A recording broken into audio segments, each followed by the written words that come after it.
हरे कृष्णा। आप सब लोग का स्वागत है भक्ति शास्त्री कोर्स में।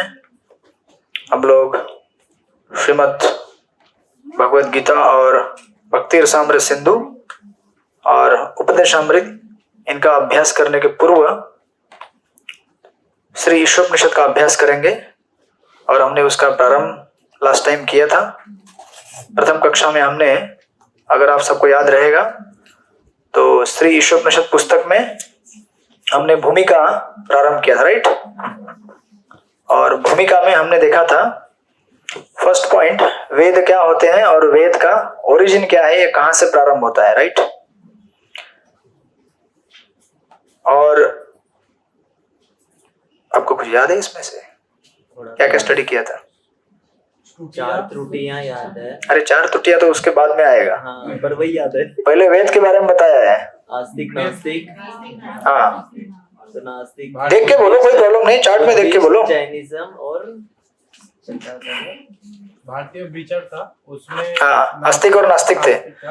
नास्तिक में कौन कौन है? Buddhism, Jainism. हाँ, ओके, बुद्धिज्म और क्या था? जैनिज्म और चार्वाक। और आस्तिक में क्या थे? षड्दर्शन। उसमें से वेदांत जो है, वेदांत, उसके अंदर डिवीजन पढ़ते हैं 2, द्वैत और अद्वैत। और फिर हम लोग किसके ब्रांच में स्टडी कर रहे हैं? द्वैत के ब्रांच में। आपने क्या देखा था द्वैत में? संहिता, ब्राह्मण, आरण्यक, उपनिषद। ओके, और फिर उसमें 3 भाग था। संहिता था। संहि, हाँ, क्या था संहिता? वो ऑनलाइन वाले भी बोल सकते हैं, बोलिए। कर्मकांडीय मंत्र।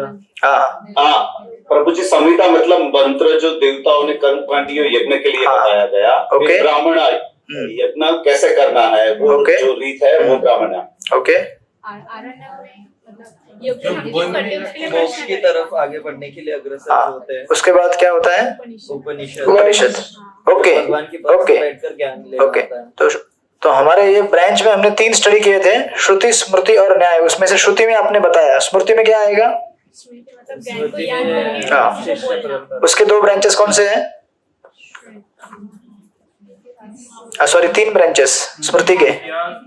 इतिहास, पुराण और पंचरात्र। आपके पास चार्ट दिया हुआ है, देख के बोलिए, डरिए मत। डर गए क्या सब? बिल्कुल डरना नहीं है आपको, मैंने पहले क्लास से कहा है। ओके, इतिहास, पुराण और पंचरात्र। हमारे पास इतिहास कौन सा है? हाँ, और पुराण कौन सा है?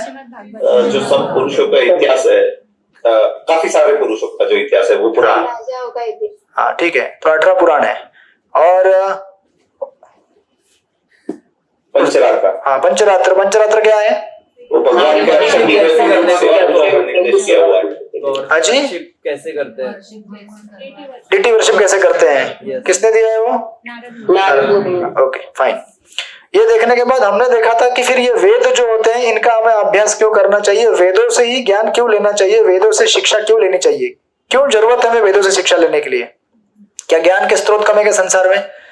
आज का यूट्यूब भरा पड़ा हुआ है ज्ञान से, फेसबुक भरा पड़ा हुआ है, इंस्टाग्राम तो और भरा पड़ा हुआ है। मिनट की रील आप देखते हैं, ज्ञान लेते रहते हैं। तो फिर हमको अलग से ये भक्ति शास्त्री पढ़ाई करने की क्या जरूरत है? तो हमने इसके ऊपर चर्चा किया था। तो क्यों जरूरत है बताइए? भगवान का संकलन है। नहीं प्रभु जी, क्योंकि हमारी इंद्रिया इतनी पावरफुल नहीं है, इसके लिए हमें वेदों का अभ्यास। हरे कृष्णा। अपूर्ण इंद्रिया। हाँ, ठीक है, ऑनलाइन वाले और ऑफलाइन वाले दोनों एक साथ बात मत कीजिए, नहीं तो यहाँ पे खिचड़ी पक जाएगा, इस्कॉन वाला। आप पूछो प्रभु। और खिचड़ी परोसा जाएगा किसको? मुझे। तो हाँ, ठीक है, बात सही कह रहे हैं आप लोग। तो बेसिकली हम ज्ञान देने के लिए अपूर्ण है, हम ज्ञान नहीं दे सकते। इस संसार का कोई भी बद्ध जीव अपूर्ण है, क्योंकि उसके अंदर 4 प्रकार की त्रुटियां होती हैं। 4 कौन सी त्रुटियां हैं? त्रुटियां मतलब कमतरता, कमी, या फिर imperfect senses, illusion, mistake, repeat। हाँ, तो ये हमारे हिंदी वाला ग्रुप है। आप अंग्रेजी में बोलेंगे तो आपको यहाँ से निष्कासित कर दिया जाएगा। अच्छा, चलेगा? अरुणा नागरे माता जी, चलेगा? ओके, तो इम्परफेक्ट सेंसेस यानी कि अपूर्ण इंद्रियां हैं। अपूर्ण इंद्रियां होने की वजह से क्या होता है, हम लोग भ्रम में रहते हैं। भ्रम होने की वजह से क्या होता है, हमसे गलती करते हैं, हाँ, गलती करने की वजह से क्या होता है, चीटिंग करते हैं, मतलब गलती करने की वजह, गलती को कवर करने के लिए हम लोग चीटिंग करते हैं। चीटिंग करते हैं। हाँ, और ये हम लोग रोज करते हैं और फिर भी क्लास में आके पढ़ते हैं। हरे कृष्णा। क्योंकि ये हमारा स्वभाव बन गया इस भौतिक जगत में। इंद्रिय अपूर्ण होने के कारण हमसे मिस्टेक होती है। मिस्टेक होने के इल्यूजन, भ्रम में रहते हैं। भ्रम होने के कारण हम लोग मिस्टेक करते हैं और मिस्टेक को छुपाने के लिए चीटिंग करते हैं। राइट। सो इस तरह से हमने देखा था, और ये कारण होने की वजह से हमें शास्त्र जो इन 4 दोषों के परे हैं, क्योंकि शास्त्र किसने दिया है, भगवान ने दिया है, और भगवान क्या है, इन दोषों के परे हैं। इसलिए हमको जो भी ज्ञान लेना है वो शास्त्र से लेना चाहिए, या फिर उन महात्माओं से जो शास्त्र के आधार पर शिक्षा देते हैं या फिर शास्त्र के आधार पर जीवन जीते हैं। अदरवाइज इस संसार में कोई भी व्यक्ति परिपूर्ण नहीं है ज्ञान देने के लिए। राइट। इसलिए आज तक कितने सारे संशोधन हुए हैं, कितने सारे चीजें लिखी गई हैं कि इंसान को सुखी होने के लिए क्या चाहिए, ये चाहिए वो चाहिए। आज तक पता नहीं चला उनको कि क्या चाहिए।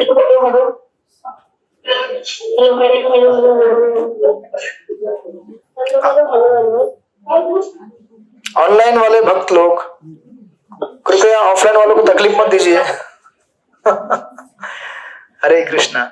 ऑनलाइन में कोई है क्या, हमारा कोऑर्डिनेटर कोई है क्या आज यहाँ पे जो ये म्यूट करने का सेवा कर सकते हैं? मैंने ओपन रखा है सबके लिए ताकि किसी को पूछना हो तो पूछ सकते हैं। इसलिए कोई कंट्रोल ले सकता है क्या? कोई है आज कोऑर्डिनेटर? नहीं, किधर गए कोऑर्डिनेटर सब? कोऑर्डिनेटर,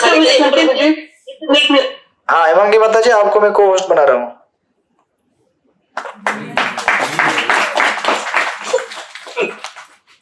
हाँ हेमांगी माता जी, आप जरा इन लोगों के ऊपर कंट्रोल कीजिए 1 घंटे के लिए। 1 घंटे बाद कंट्रोल खत्म। ठीक है। सो इस तरह से हमने देखा था, और प्रभुपाद भी परपट में उसको इलैबोरेट करते हैं कि हम इस प्रकार कोई भी ज्ञान देने के लिए या फिर शिक्षा देने के लिए परिपूर्ण नहीं है। हमको अकल नहीं है, हम बेवकूफ है। सारांश ये है। सारांश में ये कहा गया है। सो दैट्स व्हाई हमें शास्त्र पढ़ने चाहिए, शास्त्रों से ज्ञान लेना चाहिए। यहां तक हमने देखा था। उसके तत्पश्चात अगर आप तात्पर्य में जाएंगे तो तात्पर्य में हमने देखा था, ऐसा दूसरे पॉइंट तक देखा था। आपके पास ये फोटो पहले मैंने दी हुई है। उसके बाद तीसरा मुद्दा चालू होता है वर्णाश्रम का। दिख रहा है आपको? राइट। तो वर्णाश्रम के पहले पैराग्राफ पढ़िए जरा। सुनील ब्रो पढ़िए।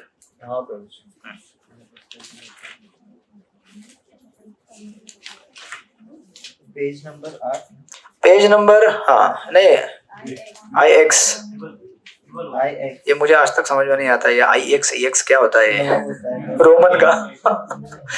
अरे कृष्ण। 4 विभाग समाज के यहाँ से पढ़ना है। नहीं, आप वेदों को हिंदू कह सकते हैं वहां से। तीसरा मुद्दा, तीसरा दिया था ना मैंने लिख के। हिंदू, हाँ, आप वेदों को हिंदू कह सकते हैं, लेकिन हिंदू नाम विदेशी है। हम हिंदू नहीं है, हमारी असली पहचान वर्णाश्रम है। वर्णाश्रम वेदों के उन अनुयायियों का सूचक है जो मानव समाज में वर्ण तथा आश्रम के 8 विभागों को स्वीकार करते हैं। 4 विभाग समाज के हैं और 4 विभाग आध्यात्मिक जीवन के हैं। यह वर्णाश्रम कहलाता है। भगवद गीता 4.13 में कहा गया है, ये विभाग सर्वत्र पाए जाते हैं क्योंकि ये ईश्वर द्वारा सृजित हैं। समाज के विभाग हैं ब्राह्मण, क्षत्रिय, वैश्य तथा शूद्र। ब्राह्मण अत्यंत बुद्धिमान वर्ग के उन मनुष्यों का सूचक है जो यह जानते हैं कि ब्रह्म क्या है। इसी प्रकार क्षत्रिय या प्रशासक वर्ग बुद्धिमान मनुष्यों का अन्य वर्ग है। तब वैश्य अर्थात व्यापारी वर्ग आता है। यह प्राकृतिक वर्गीकरण सर्वत्र पाया जाता है। यही वैदिक सिद्धांत है और हम इसे स्वीकार करते हैं। बस। तो आपने ये टर्म सुना होगा हमेशा, वर्ण और आश्रम का, राइट? जिसे वर्णाश्रम जोड़ के कहा जाता है। वर्ण किसके लिए होता है? शरीर के सुविधा के लिए। जो आपका जिस प्रकार का मेंटालिटी है उसके हिसाब से आप काम कीजिए। कोई व्यापारी वर्ग होता है तो उसका मेंटालिटी बिजनेस वाला होता है। बर्थडे के दिन अगर गिफ्ट भी मिला तो भी गिफ्ट नहीं देखेगा, कितने पैसे का है देखेगा पहले, right? This is Kshatriya, sorry वैश्य।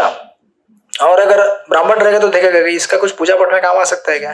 जैसे हमको बहुत सारी चीजें मिलती रहती है तो हम ब्राह्मण नहीं है वैसे, लेकिन हमको ये रोल प्ले करना पड़ता है, तो हमें बहुत सारी चीजें मिलती है। कभी कभी है ना, कुछ ऐसे कपड़े मिलते हैं, बहुत सारी चीजें मिलती हैं। तो अभी जो सेवा में नहीं लगता हम लोग बांट देते हैं। यहाँ वहाँ बिजनेस में ऐसा नहीं करेगा, बिजनेस सोचेगा कुछ तो काम आएगा इसका पक्का, यू नो। सो अलग अलग मेंटालिटी के हिसाब से लोग अलग अलग प्रकार के प्रोफेशन करें। जो इंटेलेक्चुअल कैपेसिटी का है वो अपना यू नो टीचिंग का लाइन पकड़ ले, शिक्षा का। जो बिजनेस ओरिएंटेड है वो बिजनेस करे। जो क्षत्रिय है यानी कि मैनेजमेंट टाइप, वो मैनेजर बन जाता है, नहीं बोलेंगे तो भी बन जाता है वो, राइट। अपने आप लीडर निकल जाते हैं बाहर। और जो कुछ नहीं कर सकता वो ऊपर के 4 वर्गों को सहाय करता है। तो ये वर्ण होते हैं शरीर के उत्थान के लिए। शरीर मतलब आदमी कंफर्टेबली काम कर सके।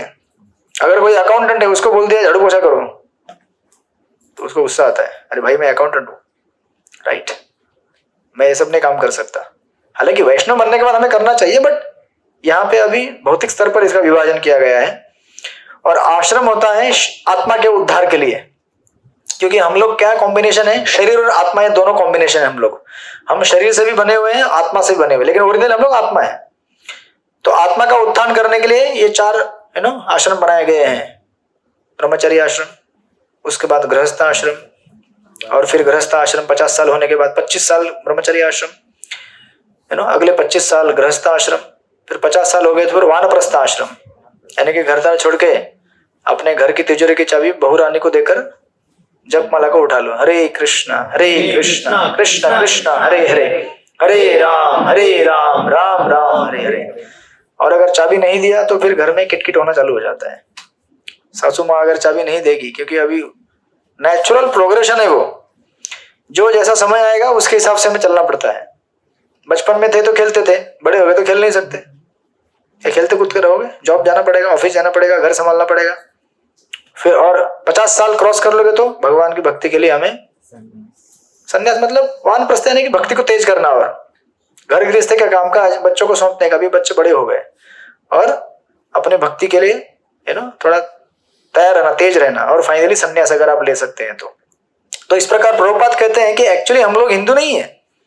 हिंदू हमें कहा जाता है क्योंकि लोग आजकल हिंदू नाम से जानते हैं। जो सिंधु नदी के उस पार रहते हैं उन्हें वो शब्द को उच्चारण करते समय सिंधु के उस पर तो हिंदू ऐसा करके उन्होंने कहा, इसलिए हिंदू कहा जाता है। तो एनीवेज, तो हमारी पहचान प्रभुपाद कहते हैं कि हम लोग क्या है, यू नो, वर्णाश्रम धर्म को बिलोंग करते हैं। और ये 4 वर्ण और आश्रम हमारे यू नो सभ्यता में है, राइट। और ये 4 वर्ण और आश्रम का सिस्टम जो है वो वेदों द्वारा दिया गया है। तो वेद इतने परफेक्ट है कि हमें परफेक्टली समझाते हैं कि कैसे जीवन जीना चाहिए। और अगर आप वेद के हिसाब से नहीं जाएंगे तो नेचुरली ये 4 चीज तो एग्जिस्ट करता ही है। आप कहीं भी जाइए, 25 साल लोग स्टूडेंट जैसे रहते ही है ना, फिर 25 साल घर गृहस्थी संभालते हैं, लेकिन आगे के 50 के बाद लोग रिटायर नहीं होना चाहते, और ये बड़ा प्रॉब्लम है ना। लोग तभी भी कुर्सी पकड़ के रहना चाहते हैं, घर गृहस्थी में लगे रहना चाहते हैं, और इसकी वजह से तनाव होता है जीवन में। जबकि प्रोग्रेशन नेचुरल क्या है कि रिटायर होना, अभी 50 में नहीं हो सकता, एटलीस्ट 60 में तो हो ही जाओ बाबा पक्का, क्योंकि बाद में कितना लाइफ बचा हुआ है। 60 के बाद कितना बचता है पता नहीं, आप लोग का ज्यादा होगा, मेरा तो मुझे लगता है 60 बहुत होगा। ये ज्यादा नहीं है जीवन, 60-70, क्योंकि शरीर भी साथ देता नहीं है। अगर आप उछल कूद करना चाहो तो भी शरीर साथ देगा क्या, है ना। बॉक्सर है हमारे यहाँ पे, कितने देर तक बॉक्सिंग कर सकते हैं, कितनी उम्र तक करते हैं बॉक्सर लोग, देखो 40 में रिटायर। जो क्रिकेट खेलते हैं स्पोर्ट्स 30-35 रिटायर, है ना, ज्यादा 40। वो भी लोग चिल्लाते रहते हैं भाई रिटायर हो जा, है ना। लोग रिटायर नहीं होना चाहते, हाँ, और शरीर भी साथ देता नहीं। तो इसलिए नेचुरली हम लोग रिटायरमेंट ले लेंगे तो हमारे लिए अच्छा है, इज्जत के साथ, सम्मान के साथ। चाबी दे दो, जपमाला पकड़ो, हरे कृष्णा कृष्ण कृष्ण हरे हरे, हरे राम राम राम हरे हरे। तो ये हाँ, अरे आप लोग की आवाज आ रही है हरे कृष्णा। तो इस प्रकार ये कहा गया प्रभुपाद ने। और उसके बाद दिन आगे और एक चौथा पॉइंट दिया गया, दिख रहा है आप लोगों को वहां पे। चौथा पॉइंट है, यह वैदिक सिद्धांत है और हम इसे स्वीकार करते हैं। और प्रभुपाद आगे कहते हैं, चौथा पॉइंट जो मैंने आपको बुक में मार्क करके दिया था, वैदिक सिद्धांत स्वयं सिद्ध सत्य के रूप में स्वीकार किए जाते हैं। मिला ना आप सबको पॉइंट? वैदिक सिद्धांत स्वयं सिद्ध सत्य के रूप में स्वीकार किए जाते हैं, यानी कि ये अपने आप में ऑलरेडी खुद प्रूव किए गए हैं, इनको किसी के द्वारा सिद्ध करने की जरूरत नहीं है, यू नो। जैसे से फॉर एग्जांपल प्रभुपाद उदाहरण देते हैं, क्योंकि उनमें कोई त्रुटि नहीं हो सकती, क्योंकि ये किसने दिए हैं? भगवान ने दिए हुए हैं वैदिक सिद्धांत। तो प्रभुपाद जी कहते हैं उदाहरणार्थ भारत में, राइट, भारत में गोबर को शुद्ध माना जाता है, बराबर है कि नहीं? आप सब तो गांव घर गृहस्थी खेत खलियान में पले बड़े लोग दिख रहे हैं, यू नो। गोबर की होली खेली कभी? गोबर की होली खेलोगे तो साइड इफेक्ट भी नहीं होगा, यू नो, स्किन भी ग्लो करेगा बोल रहे हैं। बेचारा कुंवारा है अभी तक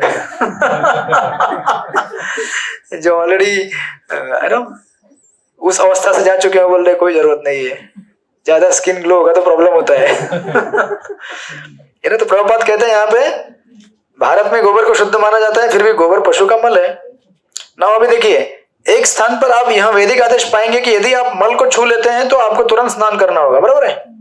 इस्कॉन में आने के पहले किसी ने स्नान नहीं किया होगा टॉयलेट जाने के बाद, है ना। इस्कॉन में आने के बाद पता चलता है कि टॉयलेट जाने के बाद स्नान करना चाहिए, राइट। लेकिन आप देखेंगे प्रभुपाद लिखते हैं, लेकिन दूसरे स्थान पर यहाँ कहा गया है कि गाय का मल गोबर शुद्ध होता है, बराबर है? तो ये विरोधाभास हो गया ना। एक जगह कहते हैं कि गोबर अच्छा है, दूसरी जगह गोबर यानी कि मल हो गया गाय का, और दूसरी जगह कहते हैं कि अगर आप मल को स्पर्श करेंगे दूसरे, यू नो, गाय के मल को छोड़कर दूसरे किसी, तो आपको स्नान करना पड़ेगा। तो ये विरोधाभास है क्या? नहीं, यू नो। जिसको शास्त्र ने प्रमाणित करके बोल दिया है कि ये चीज शुद्ध है और यूज करने लायक है, वो प्रमाणित है, उसके ऊपर आप रिसर्च नहीं करेंगे। अगर रिसर्च करेंगे तो कोई प्रॉब्लम नहीं है, आप कर सकते हैं, लेकिन रिसर्च करने के चक्कर में आपके जीवन का बहुत सारा समय काल बर्बाद होगा और अंत में आपको रिसर्च करने के बाद यही मालूम पड़ेगा कि गोबर शुद्ध है। तो अगर वेद बोलते हैं शुद्ध है तो चुपचाप स्वीकार कर लो और आगे बढ़ो। लैबोरेटरी में जाकर टेस्टिंग मत करते रहो, गोबर का मल अच्छा है क्या, चेक करने दो मुझे। इसके समझने के लिए कितना पढ़ाई करना पड़ेगा मालूम है क्या? और अंत में एक जो गांव का अनपढ़, जो एक अनपढ़ मतलब जिसने तथाकथित शिक्षा नहीं ली है हमारे स्कूल कॉलेज का, वो व्यक्ति जो पहले बोल रहा था कि भैया लगा लो स्किन ग्लो होगा, सुन नहीं रहे थे, अभी वो साइंटिस्ट लगाते हैं, मालूम है क्या आपको? ये प्रभुपाद जी देखिए क्या लिखते हैं वहां पे। वास्तव में प्रभुपाद लिखते हैं, हम साधारणतः यह तर्क कर सकते हैं यह विरोधाभास है। वास्तव में सामान्य दृष्टि में यह विरोधाभास लगता है, लेकिन यह गलत नहीं है, यह तथ्य है। कलकत्ता के एक प्रमुख विज्ञानी तथा डॉक्टर ने गोबर का विश्लेषण करके पता लगाया है कि इसमें समस्त रोगाणुनाशक गुण पाए जाते हैं। हरे कृष्ण। अभी ऑलरेडी सिद्ध हो गया, यू नो, शास्त्रों ने पहले बोल दिया, नहीं माना, तो लेबोरेटरी में जाकर टेस्टिंग करते करते आधा जीवन बेचारे का वो टेस्टिंग करते करते बीत गया। पहले लगा लेता तो चमक जाता, अभी बूढ़ा होने के बाद लगाएगा तो क्या फायदा। लेबोरेटरी में समय बिताया। मेरे कहने का अर्थ ये है, cinema, theatre, pub, disco, dance में समय बिताया, ये सोच करके यहाँ सुख मिलेगा। पहले ही वेद कह रहे हैं मंदिर जाओ भैया, मंदिर जाओ, भक्तों का संग करो, महामंत्र जाप करो, हरे कृष्ण कृष्ण कृष्ण हरे हरे, हरे राम राम राम हरे हरे। तो सुन नहीं रहा था, अभी बुढ़ापा आया तो पता चला इस्कॉन वाले गीता पढ़ा रहे हैं, और गीता में क्या क्या लिखा है? गीता में लिखा है मंदिर जाना चाहिए। आज से 50 साल पहले मेरी दादी माँ बोलती थी मंदिर जाना चाहिए, मैं नहीं सुनता था, मैं तो यहाँ वहां घुमा, लेकिन आज पता चल रहा है कि इस्कॉन वाले कितने खुश हैं, कितने आनंद में रहते हैं, यू नो, थोड़ा सा प्रसाद पाते हैं, जपा करते हैं, संतुष्ट रहते हैं। और मैं शराब की बोतल के और बोतल पीता हूँ, लेकिन अभी भी संतुष्टि नहीं आ रही है। कैसे आएगी? नशा करने से संतुष्टि आती है क्या? अगर नशा लगाना है तो प्रसाद का नशा लगाओ, बढ़िया है। हाँ जी, वो भी एक लालच है, वो भी लालच है, अच्छा लालच है। ये अच्छा लालच है, राइट। तो इसलिए देखिए, टोटल कहने का तात्पर्य ये है यहाँ पे ओवरऑल कहने का तात्पर्य यह है कि हम अगर शास्त्र जो कहते हैं उसको मान ले चुपचाप पहले से, तो हमारा बहुत सारा जिंदगी का समय बच जाएगा तथाकथित विश्लेषण करने में। नहीं तो फालतू में विश्लेषण करते रहोगे और अंत में तो वही कंक्लूजन मिलने वाला है। साइंटिस्ट ने पहले ये सोचा कि वेद झूठे बोलते हैं, तो अभी रिसर्च करते रहो 50 साल, बाद में मालूम पड़ता है कि गोबर तो एंटीसेप्टिक है। पहले अगर मान लिया होता तो समय बच जाता है इतना। इसी प्रकार जीवन के कई क्षेत्रों में और भागों में हम देखेंगे कि हम लोग अपनी तथाकथित बुद्धि लगाकर इस संसार को सुखमय बनाने का प्रयास करते, जबकि कृष्ण गीता में कह चुके हैं दुखालयम अशाश्वतम, ये संसार दुख से भरा हुआ है। इसका मतलब ये नहीं कि आपको दुखी होना है, खुश रहिए, भक्ति में रहेंगे तो खुशी रहेंगे। लेकिन अगर भौतिक जीवन से सुख ढूंढने की कोशिश करेंगे तो निराशा में बदलने वाला है वो। इसलिए पहले से ये स्वीकार करके चलोगे कि भौतिक जगत मतलब दुख का सागर है, तो जब दुख आएगा, जो कि आने वाला है, भक्तों को भी आएगा, अभक्तों भी क्या आएगा, जब दुख आएगा, लेकिन पहले से मालूम है दुख वाली जगह है, तो कुछ सरप्राइज नहीं होगा, शॉक नहीं लगेगा, ऐसा भी होता है इधर, इसने मुझे धोखा दिया, उसने मुझे धोखा दिया। सब धोखा देने वाले हैं इधर। केवल भगवान और भगवान के प्रामाणिक भक्त यही हमें धोखा नहीं दे सकते, बाकी सब लोग धोखा देने के लिए ही बने हुए, क्योंकि संसार उसलिए बनाया हुआ है, धोखा करने के लिए बनाया हुआ है, राइट। तो इसलिए प्रभुपाद कहते हैं कि चुपचाप शास्त्र का आदेश मान लो, तो फिर तुम्हें कभी कोई तकलीफ नहीं होने वाली है, राइट। एंड देन अब तक सब कुछ ठीक है, ऑनलाइन वाले सब लोग भक्त सब कुछ ठीक ठाक है भाई। ठेंगा दिखाई, ठेंगा मतलब ऐसा थंब दिखाई, बस आप खाली थंब दिखाते जाइए। हरे कृष्णा, हाँ ठीक है, हरे कृष्णा। जो देख रहा हूँ सो रहे हैं कि जिंदा है, मतलब क्या हो रहा है। कहीं माइक म्यूट कर दिया तो है ना, आवाज भी नहीं आती घुरने की। हरे कृष्णा। ओके, उसके बाद है ना, अगर आप देखेंगे प्रभुपाद और 5वां पॉइंट देते हैं, उसके आगे वो मैंने आपको मार्क करके दिया, मिला 5वां पॉइंट। 5वां पॉइंट क्या है? 5th पॉइंट, वैदिक आदेशों की व्याख्या नहीं की जा सकती। हाँ ओके। और प्रभुपाद लिखते हैं या वैदिक आदर्शों की व्याख्या नहीं की जा सकती, ये दिस इज 5th पॉइंट। लेकिन अंततः यदि आप ध्यानपूर्वक अध्ययन करेंगे कि ये आदेश क्यों है, तो आप पाएंगे कि ये सभी सही है। नीचे प्रभुपाद आगे लिखते हैं, अगर आप नेक्स्ट पैराग्राफ में जाएंगे, वेद मानवीय ज्ञान के संकलन नहीं है, वैदिक ज्ञान आध्यात्मिक जगत से अर्थात भगवान कृष्ण से आता है। वेदों का अन्य नाम श्रुति है। तो आपको मालूम पड़ गया ना पहले से श्रुति क्या है, हमने डिस्कस किया था। जो भगवान के द्वारा रिवील किया जाता है, पर जिसको भगवान प्रकट करते हैं उसे श्रुति कहते हैं। श्रुति उस ज्ञान की सूचक है जिसे सुनकर अर्जित किया जाता है। यह प्रायोगिक ज्ञान नहीं है। प्रायोगिक ज्ञान मतलब जो एक्सपेरिमेंट करके प्राप्त करने वाला ज्ञान नहीं है वो, कि मैंने एक्सपेरिमेंट कर दिया, रिसर्च किया और फिर मुझे कंक्लूजन मिला, नहीं। वो पहले से एक्सपेरिमेंट कर चुके हैं, एक्सपेरिमेंट करने की जरूरत ही नहीं। भगवान जो देते हैं वो परिपूर्ण होता है, राइट। और आगे कहते हैं प्रभुपाद, श्रुति माता के तुल्य माना जाती है। अभी प्रभुपाद एक उदाहरण दे रहे हैं, श्रुति किसके समान मानी जाती है? माता। मतलब श्रुति यानी कि वेद। एक तरह से वेद कौन है? हमारी मम्मी है, ठीक है, मम्मी। अभी डैडी को उन्हें ढूंढना पड़ेगा, ठीक है। तो आगे हम जाएंगे तो लिखते हैं वहां पे, श्रुति माता के तुल्य मानी जाती है। बहुत सारा ज्ञान हमें अपनी माता से ही प्राप्त होता है। उदाहरण अर्थ, यदि आप जानना चाहें कि आपका पिता कौन है, तो उसका उत्तर कौन दे सकता है? माता। यदि माता कहती है ये रहे तुम्हारे पिता, तो आपको यह स्वीकार करना पड़ता है, क्योंकि आपने कभी देखा नहीं कि माता को गर्भधारित किसने किया, तो माता ही जानती है, राइट। बीज कहां से आया है माता जानती है, राइट। तो प्रभुपाद लिखते हैं, हरे कृष्ण। मम्मी डैडी इधर ही है ना। तो प्रभुपाद जी लिखते हैं, कहां गया, हाँ। तो आपको यह स्वीकार करना पड़ता है, प्रयोग करके यह ज्ञान कर पाना संभव नहीं है कि वह आपका पिता है कि नहीं ना। अगर कोई बोलेगा नहीं मैं ढूंढना चाहता हूं, तो आजकल क्या है, वो लोग बोलेंगे कि मैं डीएनए टेस्ट करूंगा। डीएनए टेस्ट होता है ना, डीएनए का टेस्ट। तो संसार में कितने सारे लोग हैं भैया, कितने लोग डीएनए टेस्ट करोगे? ये मेरे पिता है, इधर आओ भाई चेक करता हूँ जरा, ये मेरे पिता है, चेक करता हूँ। कितने लोग का डीएनए टेस्ट करोगे? डीएनए चेक करते करते बूढ़ा हो जाओगे, और जब मर रहे ये तुम्हारे पिता है, लास्ट में अगर पता चले तो क्या फायदा फिर? जैसे पता चल नहीं पाएगा कि इतने लोग आप एक्सपेरिमेंट कर ही नहीं पाओगे, इतने करोड़ों लोग अब जो लोग हैं इस पूरे ब्रह्मांड संसार में, राइट। तो प्रभुपाद कहते हैं, इसी तरह यदि आप अपने अनुभव से आप परे अपने अप्रायोगिक ज्ञान से परे, अपनी इंद्रियों के कार्यों से परे कुछ जानना चाहते हैं तो आपको वेदों को स्वीकार करना पड़ेगा। इस प्रकार हम अगर परिपूर्ण ज्ञान चाहते हैं तो माता के पास जाना पड़ता है, राइट। उसी प्रकार अगर हम भगवान के बारे में, संसार के बारे में परिपूर्ण ज्ञान चाहते हैं तो सीधा वेदों के पास जाना चाहिए, यहां वहां नहीं जाना चाहिए। और अगर कोई ज्ञान भी दे रहा है तो पहले परखना चाहिए कि वेदों से दे रहा है कि कहां से दे रहा है ये ज्ञान। या तो कई बार लोग अपना अपना फिलोसफी बना के बेचते हैं मार्केट में, या फिर गीता के कितने संस्करण बनाए गए हैं, लोग गीता को इस्तेमाल करके उसमें अपना फिलोसफी मिक्स करके देते हैं। तो अभी ऐसे व्यक्तियों को जांच पड़ताल करने के लिए हमें उनका जीवन देखना चाहिए, उनका चरित्र देखना चाहिए, कैसे जीते हैं ये लोग, कैसे रहते हैं, साधना विधना करते हैं कि नहीं, है ना। नहीं तो कुछ लोग हैं ऐसे, प्रभुपाद जी का हिंदी लेक्चर में सुन रहा था। प्रभुपाद जी कहते हैं कि एक बाबा जी जो भी थे वो भागवत कथा करते हैं बोलते हैं अभी कथा करके गला सूख गया, अपने असिस्टेंट को बोलते बेटा बीड़ी लेके आए एक। तो अभी ऐसे कथाकारों से सुनोगे तो क्या होगा हमारा कल्याण, है कुछ कल्याण नहीं होने वाला है।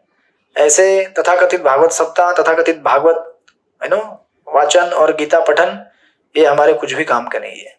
सो दैट्स व्हाई हमें अगर ज्ञान लेना है तो प्रामाणिक व्यक्ति जो वेदों के आधार पर, शास्त्रों के आधार पर ज्ञान लेता है और उस प्रकार जीवन जीता है, ऐसे व्यक्ति से हमें ज्ञान लेना चाहिए। सो लाइक दैट प्रभुपाद उसको एस्टेब्लिश करते हैं।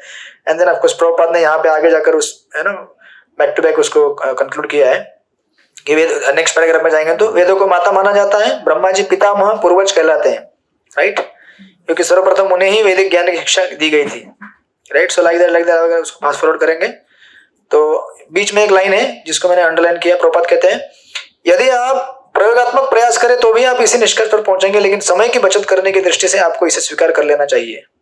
यदि आप यह जानना चाहते हैं कि आपके पिता कौन है और यदि आप अपनी माता को प्रमाण स्वरूप मान लेते हैं, वे जो कुछ कहती है उसे आप बिना किसी तरह के स्वीकार करते हैं, तो आप समय आपका बचा लेंगे। ठंडी लग रही है तो एसी को ऑफ कीजिए, कम कीजिए। लग रही है ना? किधर है रिमोट एसी का? सिक्योरिटी से लेके आइए ना, जाइए कोई लेके आइए, वो जाके लेके आ रहा, बैठिए आप। ऑनलाइन वाले लोगों का आनंद है, आपका रिमोट आपके हाथ में, कंट्रोल जितना चाहिए नहीं चाहिए, जूस पीना है जूस पी लीजिए, जो प्रसाद लेना लेते रहिए। ऑफलाइन वाले मेरे कंट्रोल में यहाँ पे। हरे कृष्णा कृष्णा कृष्णा हरे हरे, हरे राम राम राम हरे। आधा घंटा हो गया है पहला चरण। किसी को नींद आ रही है क्या? नहीं आ रही है? आगे जरूरी है उसको आएगी नहीं, टेंशन मत लीजिए। हरे कृष्णा। अभी तो ठंडी से कुड़कुड़ रहे हैं हम लोग, लग रहा है मेरे को, मेरे यहां तक पहुंच रही है AC. Hare Krishna. So like that, so this is point number 5। ठीक है, हमने पॉइंट नंबर 5 तक स्टडी कर लिया है इसको। नाउ उसके तत्पश्चात प्रभुपाद जी छठे पॉइंट में लिखते हैं, या 3 प्रकार के प्रमाण होते हैं, राइट, या फिर साक्ष्य होते हैं इस जगत में। अभी प्रभुपाद इस पॉइंट को क्यों कहना चाहते हैं? अभी प्रभुपाद का पूरा प्रयोजन क्या है? वेदों को एस्टेब्लिश करना चाहते हैं अनेक अनेक तरीके से, कि वेदों का हमें, वेदों को, अरे रिमोट लेके आएंगे ना आप? हाँ, पहले इनके कष्ट कम कर दो, उसके बाद उनको आनंद आएगा पढ़ाई करने में। हाँ, एक बंद कर दो, चलेगा। मैं देख रहा हूं कि धीरे धीरे ऑफलाइन वाले लोग ऑनलाइन में कन्वर्ट हो रहे हैं। पहले क्लास तो पूरा भरा हुआ था ऑफलाइन, आधे लोग तो आज लगता है ऑनलाइन ही चले गए। मैंने बोला था ज्यादा अगर ऑफलाइन हो गए तो ऑनलाइन ही कर देंगे क्लास, मतलब ऐसा कुछ है नहीं, ये बोल रहा हूं मैं। हरे कृष्णा। ऑनलाइन में बड़ा आनंद रहता है, नहीं? अपनी कुर्सी में जहां जैसे बैठना है, झूले में झूलते रहो, मजा ले रहे हैं लोग। ठीक है, ज्यादा आनंद मत लीजिए, ऑफलाइन वाले लोग इधर गुस्सा हो जाएंगे। तो 3 प्रकार के प्रमाण है, प्रभुपाद जी यहाँ पे एस्टेब्लिश करना चाहते हैं। वेदों का अध्ययन क्यों करना चाहिए, इसलिए इसे उदाहरण देते जा रहे हैं, यू नो। पॉइंट नंबर 2 से चालू किया था ये। 4 प्रकार के दोष, इसलिए वेद पढ़ने चाहिए। वर्णाश्रम सिस्टम जो वेदों के द्वारा आया गया है, उसके बाद उस वेदों में कहा गया है कि वैदिक सिद्धांत स्वयं सिद्ध होते, उन्हें हमें लेना चाहिए। फिर वैदिक आदर्श की व्याख्या, हम नहीं कर सकते, जो दिया गया वैसे स्वीकार करना चाहिए, माता का उदाहरण दिया, राइट। एंड देन 3 प्रकार के प्रमाण के बारे में कह के भी उसी को एस्टेब्लिश करेंगे। तो 3 प्रकार के प्रमाण आपने कई बार सुने हैं, जेवेस्टी कोर्स में आपने सुना होगा। 3 प्रकार के प्रमाण होते हैं, बोलिए। हाँ जी, प्रत्यक्ष प्रमाण, अनुमान प्रमाण और शब्द प्रमाण, राइट। तो प्रभुपाद एक एक चीज को यहाँ पे एलेबोरेट करेंगे।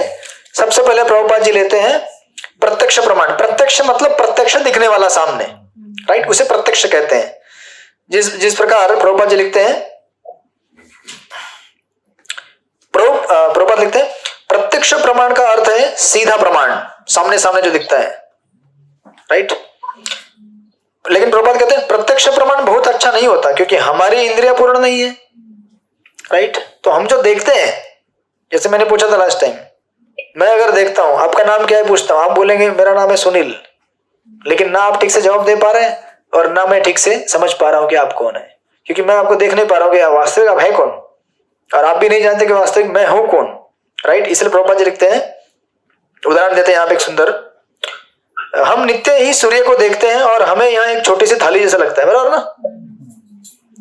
किंतु ऑनलाइन वाले शांत रहिए, किंतु वास्तव में यह अनेक ग्रहों की अपेक्षा कहीं अधिक विशाल है, बराबर है कि नहीं, वास्तविक देखा जाए तो ऐसे देखना किस काम का, अतः हमें पुस्तकें पढ़नी होगी तब हम सूर्य के विषय में समझ सकते हैं। अतः प्रत्यक्ष प्रमाण पूर्ण नहीं होता, यानी कि जो 3 प्रमाण में से पहला प्रमाण रिजेक्ट कर दिया। इसका मतलब ये नहीं है कि रास्ते में चलते समय अपनी आंख बंद करके चलना, प्रत्यक्ष प्रमाण किसी काम का नहीं है। और गाड़ी को ठोक लोगे फिर बोलोगे ईशोपनिषद क्लास में सुना था प्रत्यक्ष प्रमाण बेकार है। इसका अर्थ ये बिल्कुल भी नहीं है, आपको रास्ते में आंख खोल कर ही चलना चाहिए, देख कर चलना चाहिए। लेकिन इसका अर्थ क्या है हम देख रहे हैं, आगे मिलेगा आपको इसका इंपोर्ट क्या है। देखिए, एक होता है कॉन्टेक्स्ट एंड दूसरा होता है टेक्स्ट, मतलब किसी भी चीज का संदर्भ समझकर चीजों को आत्मसात कीजिए। बिना संदर्भ समझे आत्मसात करेंगे तो एक्सीडेंट हो जाएगा लाइफ में, बराबर है। हरे कृष्णा, चलेगा, थोड़ा थोड़ा, ज्यादा नहीं आ रहे। हाँ, तो ये पहला हो गया। प्रत्यक्ष प्रमाण भरोसे वाला नहीं होता है। आपने क्या कहा था लास्ट टाइम, वो मराठी का एक प्रोवर्ब है, जे दिसत तस म्हणून क्या होता, और मैं भी ऑनलाइन वालों को देख रहा हूँ, जो दिसत तस नसतं। दिख तो रहे हैं लोगों के विंडोज बहुत सारे, लेकिन लोग क्या कर रहे हैं मुझे मालूम नहीं है। सो रहे हैं, प्रसाद ले रहे हैं, जे दिसतं तसं नसतं म्हणून झूम फसतं, right. So it's not reliable, right. Okay, तो ये हो गया प्रत्यक्ष प्रमाण के बारे में। Now next, right, now next Prabhupada ji कहते हैं दूसरे इसके बारे में, अनुमान प्रमाण के बारे में। तो ये हो गया प्रत्यक्ष। दूसरा ज्ञान पाने का स्रोत है अनुमान लगाना। अनुमान यानी कि इमेजिन करना। जैसे से फॉर एग्जांपल प्रभुपाद जी यहाँ पे लिखते हैं, है ना, अनुमानित ज्ञान जिसकी कल्पना है, यह ऐसा हो सकता है वैसा हो सकता है, राइट। जैसे प्रभुपाद ने उदाहरण दिया है, उदाहरणार्थ डार्विन का सिद्धांत बताता है कि यह ऐसा हो सकता है वैसा हो सकता है, लेकिन यह कोई विज्ञान नहीं है, यह एक सुझाव है और यह भी पूर्ण नहीं है, बराबर है। जैसे अगर मैं इमेजिन करूँ ये दरवाजे के पीछे कौन हो सकता है, कौन खड़ा है इस दरवाजे के पीछे, बताइए, आप बता सकते हैं आप लोग। आप बोलेंगे नहीं नहीं कुछ आवाज आ रहा है, ये आवाज मैं पहचानता हूं, ये ना वो डिवोटी है। हो सकता है क्या ऐसा? वो आवाज कोई भी निकाल सकता है ना, किसी की कोई भी आवाज निकाल सकता है, तो आप कैसे बोलेंगे कि वही ये करके? तो हम लोग केवल कोरी कल्पना करके पूर्ण ज्ञान नहीं ले सकते या बता नहीं सकते कंप्लीटली, राइट। इसलिए प्रभुपाद जी यहाँ पे, जैसे डार्विन का हमने उदाहरण देखा था लास्ट टाइम, उसने भी कल्पना की शायद ऐसा हो सकता है, ऐसा हो सकता है, वैसा हो सकता है। ये कोई ज्ञान नहीं है, विज्ञान नहीं है, ये आपका है ना मानसिक तर्क वितर्क है। और प्रभुपाद जी यहाँ पे लिखते हैं आगे, किंतु यदि अभी 2 प्रमाण रिजेक्ट कर दिए गए। कौन से 2 प्रमाण? प्रत्यक्ष और अनुमान प्रमाण का कोई मतलब नहीं है हमारे जीवन में, क्योंकि प्रत्यक्ष प्रमाण हमारी आंखें ही अपूर्ण है, इंद्रिय अपूर्ण, तो हम प्रत्यक्ष प्रमाण देख के क्या समझ सकते हैं? और अनुमान भी नहीं लगा सकते, क्योंकि अनुमान लगाने के लिए भी हमारी इंद्रिय परफेक्ट नहीं है। और प्रभुपाद जी ने उदाहरण दिया है सूर्य का, सूर्य दिखता है छोटा सा गोला, लेकिन बहुत बड़ा विशाल ग्रह है वो, राइट। उसी प्रकार जब हम वैष्णव को देखते हैं, लगता है ये वैष्णव कुछ लग नहीं रहा खास, क्योंकि ये कैसा कपड़ा पहनता है यार, है ना, इसका धोती इधर से फटा हुआ है, उधर से फटा हुआ है। लेकिन क्या पता, श्रीधर कोलवेट जानते हैं आप लोग, चैतन्य चरितमृत में परमहंस भक्त थे वो, तो कपड़ों को देखकर भी बोलेगा लगता नहीं है कोई, हाँ ये ड्यूटी कार से उतरा, इसके गले में तो क्या नया नरसिंह का क्या क्या कहते हैं आपको, क्या रहता है वैसा, रंगी बिरंगी आजकल लगाते हैं वो तो, पवित्र, इतना बड़ा पवित्र लगाया है, पक्का ये बहुत अच्छा डिवोटी है। तो अच्छा हो सकता है, नहीं भी हो सकता है, हम ये नहीं बोलते कि लगाने वाला अच्छा होता है, नहीं लगाने वाला अच्छा नहीं होता। तो हम लोग अपने अनुमान से जज नहीं कर सकते किसी डिवोटी को, राइट। या बोलेंगे क्या लेक्चर देता है ये डिवोटी, ये तो पक्का प्योर डिवोटी है, ये डिवोटी, उससे तो एक श्लोक भी नहीं आता है, ऐसा अनुमान लगाना टोटल गलत। ये बहुत बड़ा कीर्तनकार है, मतलब शुद्ध भक्त है, हो सकता है, नहीं भी हो सकता है। कीर्तन करने वाले तो बहुत सारे लोग हैं, मार्केट में बहुत सारे कीर्तन करते हैं, फिर भी इसका एडवांटेज है, कीर्तन करता तो अच्छी बात है, लेकिन हम अपना अनुमान नहीं लगा सकते कि ये व्यक्ति इतनी बहुत भारी भरकम सेवा करता है, मतलब क्या पता वो किस भाव से सेवा कर रहे हैं, हमें क्या मालूम है क्या, है ना। तो सेवा करनी अच्छी बात है, आप सेवा मत रोकना, सेवा करते रहिए, लेकिन हम एक्सटर्नली देख के जज नहीं कर सकते किसी को कि ये व्यक्ति सेवा करता है या नहीं करता है, क्या करता है, हमें उसके हृदय के अंदर जाके देखना पड़ेगा, राइट। और वो कौन देख सकता है, गुरु देख सकते हैं। इसलिए गुरु कभी कभी किसी भक्त को अपने पास में बिठा के रखते हैं, दूसरा भक्त बोलता है गुरु जी जानते नहीं है वो डिवोटी, उससे ज्यादा तो मैं सेवा करता हूँ, मतलब समझ जाने का बहुत बड़ा गड़बड़ हो रहा है हमसे। अनुमान नहीं लगाना चाहिए, प्रत्यक्ष भी नहीं देखना चाहिए, शब्द प्रमाण। नाउ थर्ड, इसलिए तीसरा क्या, आप यहाँ पे देखिए, अभी प्रभुपाद आगे कहते हैं भाई इसका पंखा बंद कर दो, एसी का, एसी चल, पंखा बंद कर दो, नहीं पंखा चालू है एसी का, नहीं चलेगा, क्या है मेरा यहाँ पे कोई ये नहीं है, वो सीधा हवा अंदर चला जाता है। आप लोगों का टोपी है, टोपी के ऊपर पल्लू भी रहेगा, कुछ भी नहीं है इधर, कंगाल है पूरा हम लोग, है ना। चालू करो लेकिन हवा मत आने दो, नहीं तो पीछे भी, ना तो पीछे वाले लोग त्रस्त हो जाएंगे। उसका जो पंखा है ना, पंखा बंद कर दो, मंद मंद, ऐसे लगना चाहिए कि हम लोग हिमालय में पहुंचे हैं, ठीक है ना। हरे कृष्ण। हाँ, तो अभी अनुमान प्रमाण काम का नहीं है, प्रत्यक्ष प्रमाण काम का नहीं है, शब्द प्रमाण काम का। इसलिए प्रभुपाद जी कहते हैं किंतु यदि आप प्रामाणिक स्रोतों से ज्ञान प्राप्त करते हैं तो वह पूर्ण है। यदि आपको रेडियो स्टेशन के अधिकारियों से कोई कार्यक्रम निर्देशित होता है तो आप उसे स्वीकार कर लेते हैं, आप उसे अस्वीकार नहीं करते, बराबर है ना। अगर कोई बोलेगा, जैसे हमारे इस्कॉन चौपाटी में रेडियो लगता है, यहाँ पे लेक्चर होता है ऊपर, तो 106 नंबर फ्रीक्वेंसी होती है जिसमें लेक्चर रिले होता है, और कभी कभी किसी को मालूम नहीं रहता है लेक्चर कहाँ चल रहा है, वो रेडियो में ढूंढता रहता है 105, 108, 109, 110, है ना, 92, 90, अलग सारे बहुत सारे एफएम बजते हैं, और अचानक कोई दूसरा एफएम बज गया, हाँ बड़ा अच्छा गाना लग रहा है, लेक्चर बाजू में रह गया, गाना सुनते रहे। कोई हमारे साथ कितनी बार हुआ, तो पहले एकदम, अभी भी ऐसा होता है, कभी जो रेडियो लगाते हैं वो कभी सेट नहीं रहता है, तो सेट करने के लिए हम लोग देखते हैं, मालूम है 106 फ्रीक्वेंसी, अभी मालूम होने के बाद भी ऐसा होता है, कोई लग जाता है 91 रेडियो मिर्ची, पहले आता था, अभी भी आता है क्या? तो एक आधा गाना कोई अगर पुराना बज रहा होगा, पुराने जमाने के गाने, तो 2 मिनट तो सुन ही लेते हैं, अरे क्लास चालू है, लगा लो 106 किधर है। तो जब मालूम होने के बाद भी ऐसा होता है, जब मालूम ना हो और अगर किसी जगह फंस गया, अरे कृष्णा फंस गया, फिर वो अपना पूरा समय उधर बिता देता है, बाद में पता चलता है अरे टाइम चला गया क्लास का, है ना। इसलिए हमें तीसरा जो कैटेगरी है शब्द प्रमाण, यहां पे आप देखेंगे प्रभुपाद जी लिखते हैं नेक्स्ट पैराग्राफ में, वैदिक ज्ञान को शब्द प्रमाण कहा जाता है, इसका दूसरा नाम है श्रुति। देखिए प्रभुपाद जी क्या किए, वापस जहां से स्टार्ट किया था उधर लेके जा रहे हैं हमको वापस। हमने स्टार्ट किससे किया था? श्रुति से, वेदों से, वापस लेके जा रहे हैं कि देखो आप तरह तरह से ज्ञान लेने का प्रयास करते हो, कोई भी ज्ञान परफेक्ट नहीं है, परफेक्ट केवल कौन सा ज्ञान है?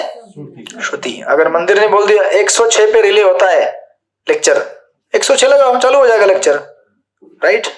यहां वहां ढूंढते रहोगे, मिलने वाला नहीं है, राइट। इस प्रकार प्रभुपाद जी लिखते हैं, श्रुति का अर्थ है कि यह इस ज्ञान को मात्र श्रवण विधि द्वारा प्राप्त करना होता है। वेदों का आदेश है कि दिव्य ज्ञान को समझने के लिए हमें अधिकारी प्रामाणिक व्यक्ति से सुनना चाहिए। और इस प्रकार प्रभुपाद ने आगे इसको एलेबोरेट किया, आप लोग इसको पढ़ सकते हैं, यू नो, विस्तार से उसको एलेबोरेट किया है कि किस प्रकार यू नो इस पूरे ब्रह्मांड में ज्ञान देने के लिए कई अधिकारी हैं। उसमें कुछ सविशेषवादी हैं, कुछ निर्विशेषवादी है, यानी कि कुछ मायावादी है, कुछ वैष्णव है, यू नो, सो फोर्थ। आप पढ़ लीजिएगा बाद में, इस तरह से डिटेल में दिया है। Till we go to the next point, 7वां पॉइंट।